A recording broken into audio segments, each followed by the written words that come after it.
Hello everyone, welcome to our channel News Meto. Like, share, subscribe and don't forget to press the bell icon so you will get the notification of our daily news.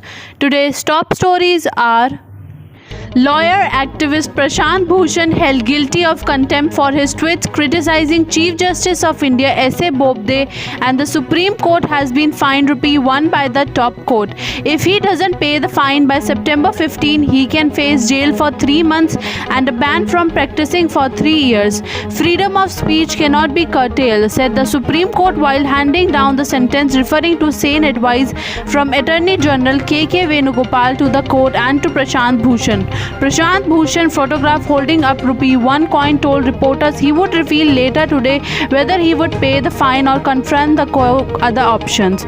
My lawyer and senior colleague Rajiv Dhawan contributed ₹1 immediately after the contempt judgment today, which I gratefully accepted, the 63-year-old tweeted.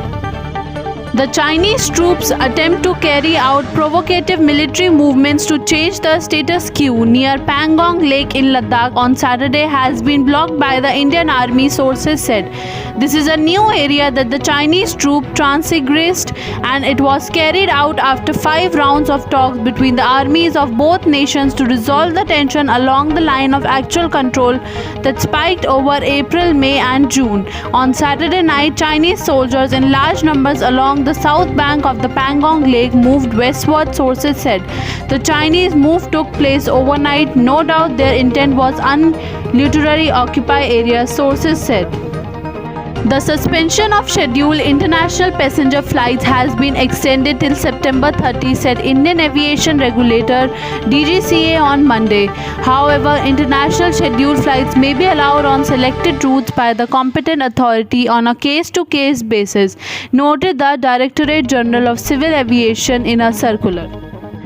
Once the world's fastest growing major economy, India is set to post the steepest quarterly decline in gross domestic product in Asia as it quickly becomes the global hotspot for coronavirus infections, with more than 65,000 new infections a day and total cases topping 3 million in a country of 1.3 billion. India's road to recovery appears a long and hard one. A mix of monetary and fiscal measures to prop up the economy have fallen short, leaving millions jobless and destitute, and businesses on the brink of bankruptcy. Data due August 31st will likely show GDP decline 19.2% in the quarter to June from a year ago, according to economist survey by Bloomberg as of Friday. That would be the sharpest contraction since the nation started publishing quarterly figures in 1996, and is worse than of the main Asian economies tracked by Bloomberg. Even before the pandemic struck, Asia's third largest economy was in the midst of a slowdown as a crisis in the shadow bank sector hurt new loans and took a toll on consumption, which accounts for some 60% of the India's GDP. The lockdown from mid-March to contain the pandemic was a blow to the economy like no other. It brought activity to the virtual halt as businesses shut down and millions of workers flew to cities for their rural homes. These were our top stories for today. I hope you liked the video. Don't forget to subscribe our channel. We'll meet in the next video. Till then, stay safe, stay home. Thank you.